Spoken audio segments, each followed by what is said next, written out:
Okay. There we go. Okay, so my name is Martha Coelho with the Special Projects Division, providing you the Dallas Corridor Metro Rail project update. We'll start with phase one. Phase one, the Old Meadow Road realignment is complete. And what is outstanding is Dallas Connector Road shoulder repairs, as well as manhole structure repairs also near that Dallas Corridor shoulder area. That work is expected to be completed this year. The phase one budget remains unchanged at $2.98 billion. Phase two is 100% complete. You guys may have seen the announcement last fall. Package A, the station systems and track substantial completion was announced November 4th, 2021. And for package B, it was announced December 1st, 2021. The current expenditures for the project are $2.551 billion and with $134 million of remaining contingency. As you can see from this chart, I mentioned we have project has achieved the substantial completion milestone, and really what that was is a contractual milestone between the contractor and MWA, indicating the project was completed and constructed according to the contract. Then it moved on to the stage we are currently in, which is operational readiness testing. That is where WMATA is conducting its operational tests as well as simulated service, and they continue to work with MWA and the contractor on verifying punch list items. There's no fixed duration for this period, and it's really contingent upon WMATA completing those testing activities. Once that is done and it's found to be adequate by WMATA, they will declare operational readiness. So that is a key milestone. It's also key because at that time it switches from being more of an MWA contractor control to WMATA's control. That will also kick off the pre-revenue activity stage. That's approximately 90 days where WMATA will do the asset inventory and warranty management, familiarization for first responders, as well as updating their policies and procedures. This will end with the start of revenue service, but ultimately the revenue date will be set by the WMATA board. To give you some more specifics on where we are in terms of testing, here is a table that shows the testing to be completed as well as punch list completion. Again, those are two key things during this operational readiness phase. And actually, the numbers I've shown here I have updates for them that were just presented by WMATA this morning. So for package A, that's the track stations and systems. It's actually 81% complete for testing, and for package B, the rail yard, it's 78% complete. For the punch list completion, package A is at 73% and package B is 95%. So obviously, as you can see, there has been progress on both of those fronts. There's also a parallel process ongoing with the safety and security certification. That has to go through an independent organization, the Washington Metro Rail Safety Commission, to ensure that it meets all safety guidelines before the system can open. As the testing has been ongoing, issues may be added to the punch list. One issue that was identified was this heat tape deficiency. It was found about 15 of 300 sections, so relatively few areas. However, they have brought the manufacturer out there, and they actually have provided a report needed to try to address the issue. WMATA also continues its hiring and training. They've been good about meeting their monthly targets. For example, in February, they were supposed to hire 400 and they hired 420. That's also very key to getting the system up and going once it's ready to open. I want to shift gears a little bit to the Fairfax County activities. As you all have been aware in previous meetings, Fairfax County was responsible for 2 garages, the Herndon Station Garage and Innovation Center Garage, to be built for park and ride facilities as part of phase 2. Those are complete and ready to go. There's just a little bit of warranty work, minor work occurring at Innovation Center Station, but they're ready to, they're just ready for opening. Other activities that need to occur between now and opening are maintenance and operations agreement. That just kind of outlines the responsibilities between all the different parties, VDOT, WMATA, and MWA. That has to go before the board, because Fairfax County will also have some ownership and maintenance responsibilities at the Kiss and Ride locations. That offers us the best flexibility in the future for any changes as the area evolves. And we also work with the Department of Planning and Development to get the non-residential use permits for all the stations that had special exception approvals. We've also worked on completing the parking and revenue agreement with WMATA that allows Smart Trip to be used at our park and ride facilities. And over 2+ years, we've had staff out there inspecting Fairfax County facilities to ensure that they're adequate, and we are 96% complete with that punch list.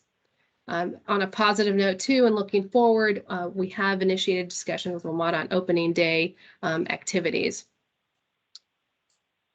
Another key item I want to bring to your attention, and we discussed a little bit last year, was the new bus service plan that will help complement the new Metro Rail service. That was approved by the board last month, and we were working on next steps for that, including working with our contractor and our outreach campaign. So we're very excited to start offering a lot of more information related to the bus routes. There was a lot of public engagement associated with that bus service plan, so that will be ready to go once the Silver Line begins operations. With that, that's the end of my presentation, and happy to take any of your questions. Thank you.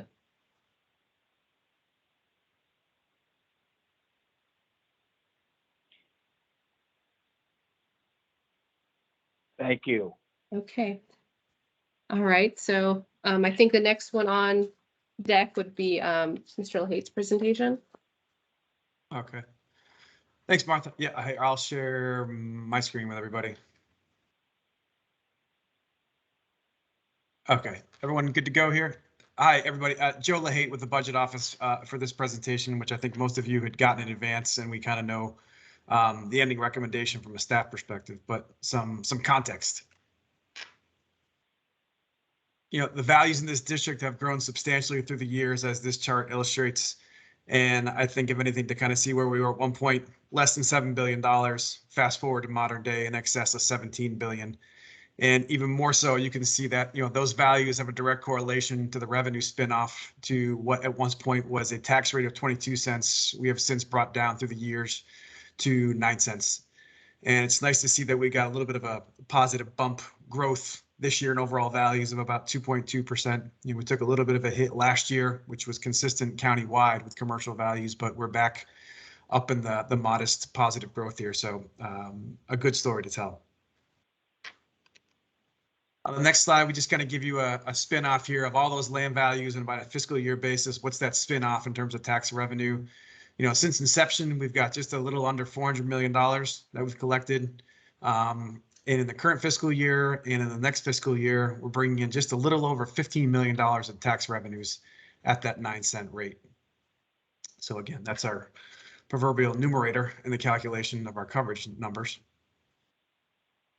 On slide 4, just to give some historical context in terms of what we've been doing here, you know, the district was set up well in advance of Rail 1 service beginning, and we met the $400 million obligation as outlined in the petition through cash, roughly about a third, and the remaining 2/3 contribution we did through a couple series of bonds, as we see here, back in 2011 and 2012. They have since been refinanced as part of a series 2016 for debt service savings. The original plan of finance, when we sold those bonds back in 11 and 12, had a final maturity in 2037. But as you see in some of the ensuing slides, we believe we can rack that up sooner as opposed to later. The fifth slide, again, just giving some context here of just a little less than $140 million outstanding in debt. Very, very strong ratings. We are AAA from Moody's and just one notch below for both S&P and Fitch. And what we've been doing the last several years is a really good thing. Excess cash that we've had in hand here, above and beyond what we ask for in our policy, we've put to good use, essentially prepaying some of the debt. And coupled with the refinancing we did back in 2016, you know, you see a debt service figure here by year, level fixed, of roughly about $14 million. But back when we had finished selling all the debt back in 2012, that debt service number was actually about 17.4 million.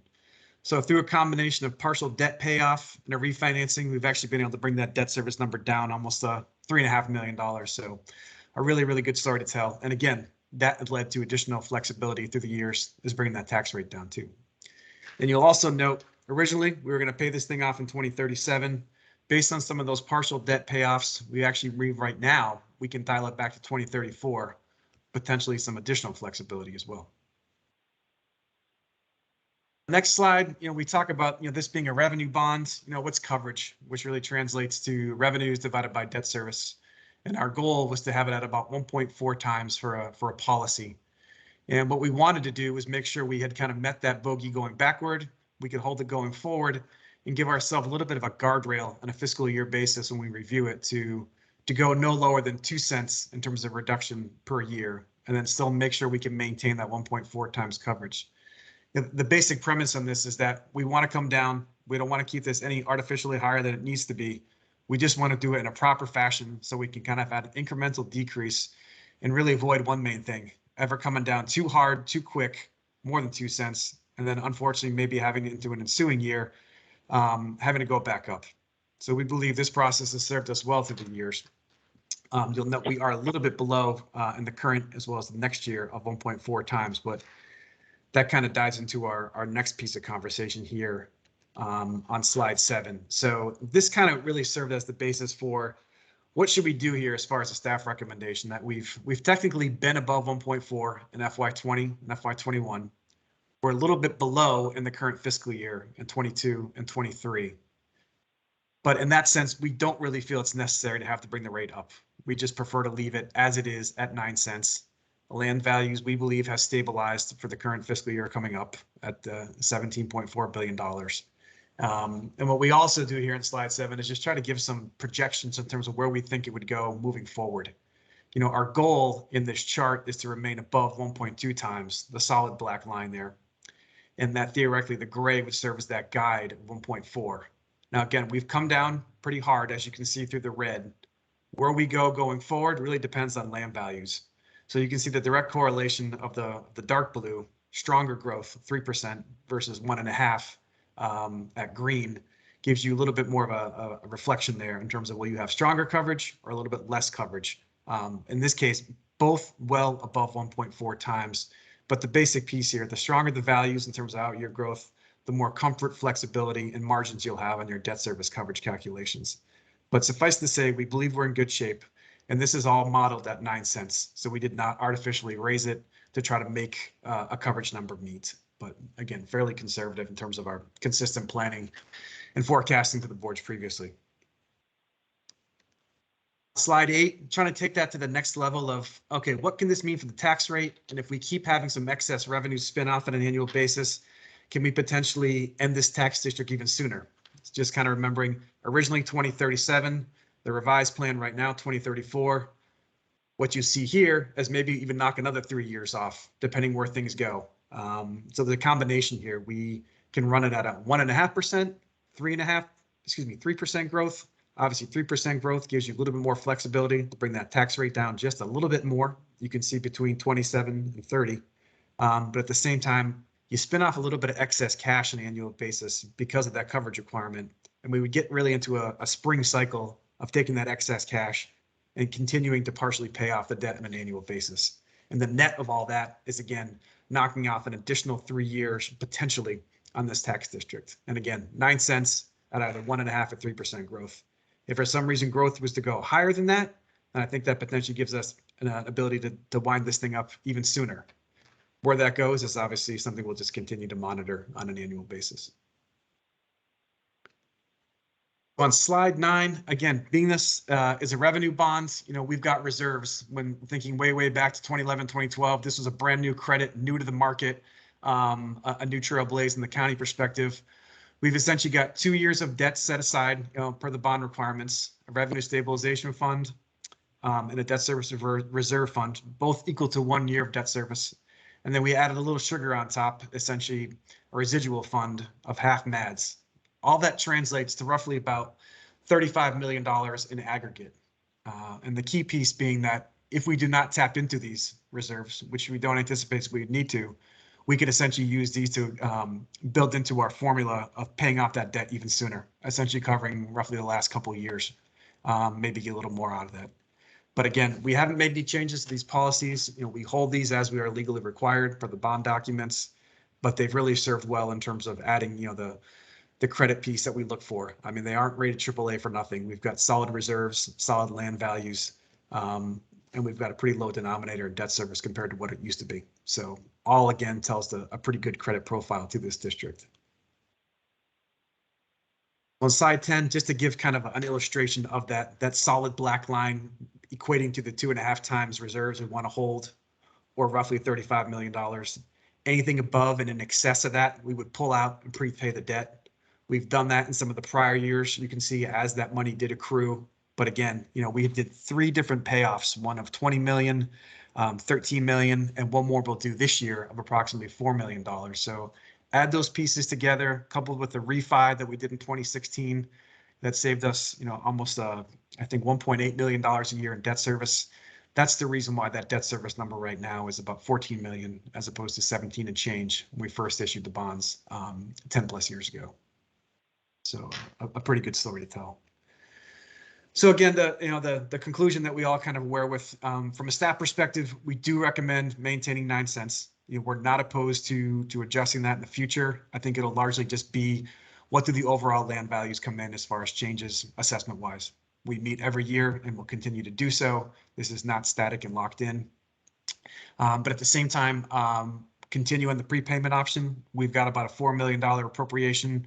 We plan to, with concurrence from you all, to knock out some more debt. That translates to just a little less than a couple $100K per year in debt service savings. So we'll keep chipping away at that, make that denominator as small as we can. And just a timeline in terms of how this advisory board ties in with the overall budget process of Fairfax County. Here we are today meeting. A couple of weeks from now, the district commission will meet on the 29th of March. That will be in Fairfax County Government Center. And then the recommendation from that commission will be added to the larger budget markup for FY23, then formally locked in from the board action on May 10th. So with that, Mr. Chairman, that concludes my presentation. If there's any questions.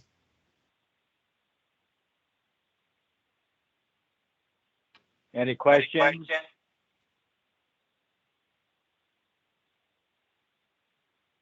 Okay.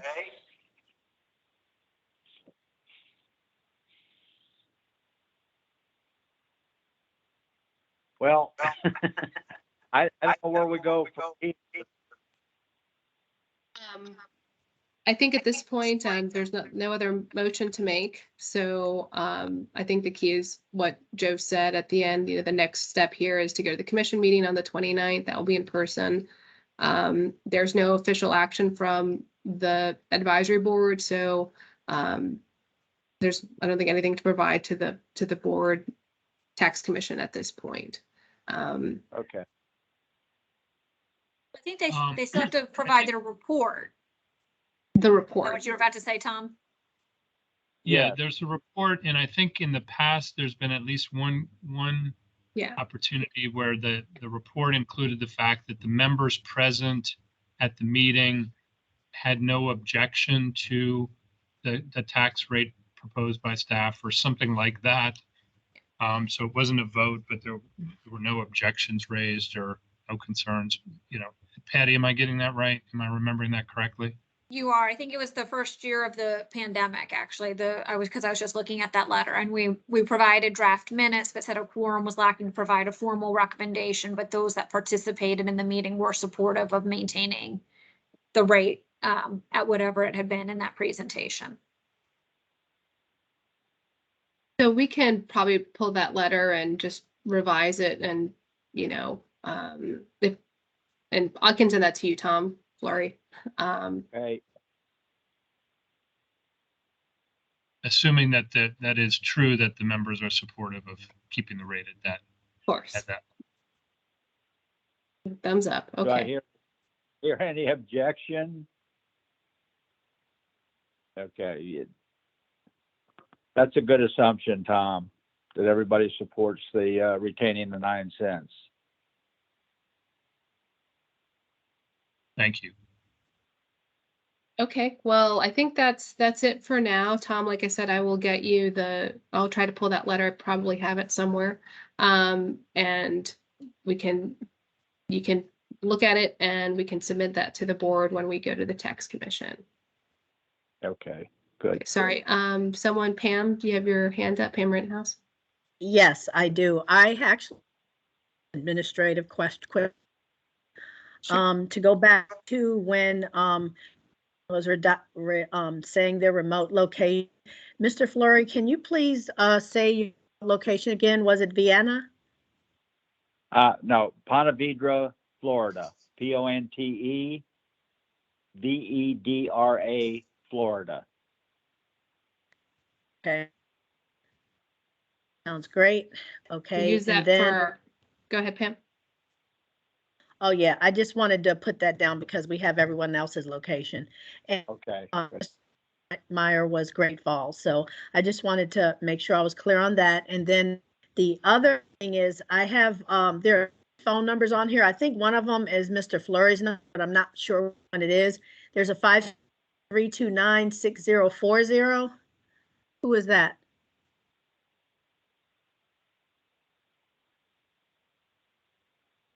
Oh, 5732. mine is 703-795-1545. Ah, I see you. Good. Okay, and then the other one, is anyone there who has 571-329-6040? Yes, this is Christy Choi from PFM. Oh, that's, okay. Gotcha. Okay, and then there's one more. Yeah. Do you guys see That's that? all the There's, numbers. I think those are all the numbers at this point. it is, okay. I see Yeah, I one just that see the says, two numbers. okay. Yeah. Okay, I think that was just a few administrative items. Thanks, you guys. All right. We'll save those for our unofficial minutes. So, all right. Thank Well, you. thank you all very much. We'll see you again next year. Or some of you, I may see you in about half an hour for phase 2. Thank you. Thank you. All right. Thank Thank you all. you, Patty. Bye. Tom. Everyone. Thanks, everyone.